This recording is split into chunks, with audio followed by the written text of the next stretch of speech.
I'm Eric Singer, Gazette.com, and this is Between the Lines. We're continuing to follow Colorado Decides 2014. Lots of big election coverage. Tuesday night was a big election day and night here in Colorado and across the country. Senior military reporter Tom Roeder was one of our many team members here at the Gazette working overtime for you to make sure you get the most up-to-date results. And we learned lots of new information, and there are lots of new people going to be going to the Colorado legislature and also to the U.S. Senate.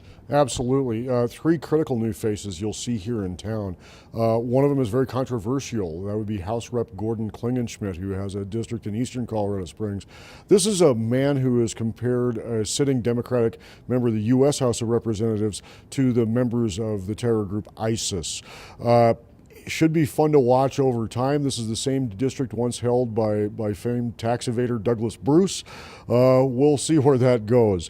Here on the west side of Colorado Springs, we saw a flip in a seat that was really a key victory for the GOP in a recall last year when Bernie Herpin upended Senate President John Morse. This year, Herpin got the favor returned to him by Democrat Michael Merrifield. Merrifield, a very well-known commodity in town. He was a longtime state lawmaker. He was also a city council member in Manitou Springs. We'll see what Mike does with that seat.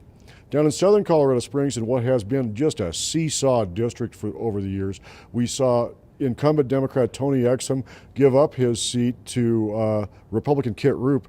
2 years ago, we saw Tony upend a one-term Republican. So this is going to go back and forth for a while. It looks like very balanced district.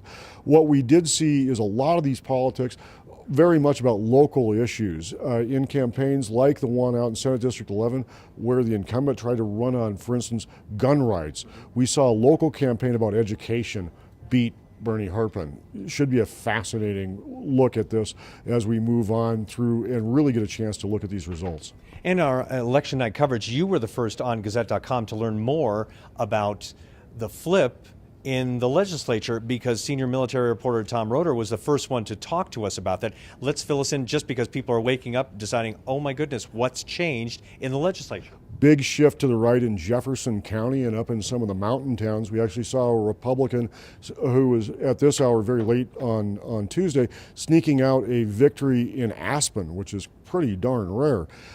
So we're seeing four seats go Republican from the Democrats. In the meantime, the Democrats gave it all they had. They beat Merrifield, or they beat Herpin down here with Merrifield. They also picked up a seat in Pueblo County. So they had a pretty good night, but not good enough when we look at those races up in the Metro Denver area. So the state Senate is now controlled by the GOP. 18-17, again, razor thin margins, and this could change. These are, early results, and some of these races remain rather tight, but it's sure looking that way.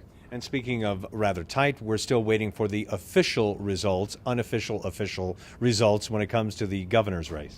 It's late Tuesday going into early Wednesday, and if I wake up in the morning knowing who the governor is going to be, I will be quite surprised. At this hour, about 20,000 votes splits the two. When you look at the hundreds and hundreds of thousands of votes cast here in Colorado, that's a pretty tight margin. This could go into a recount. We could see a lot of interesting things happen. It's one of the closer races I've seen since I covered the presidential elections in 2000. And finally, one race that is over is we do have a new U.S. Senator, Cory Gardner, beating the incumbent, Mark Udall. Absolutely. A lot of questions about how Udall ran his campaign tonight. I'm hearing from both Democrats and Republicans that the focus on women's issues might have hurt Udall in the long run. He goes down to a pretty good thumping by Cory Gardner, who just proved to be overwhelming in this year when both sides were plowing millions upon millions of dollars into the campaign. All right, thank you very much, Tom. And of course, you can read more on Gazette.com and of course in the Gazette because we're continuing to get you updates on all these races throughout the day and throughout the days to come. With Between the Lines, I'm Eric Singer, Gazette.com.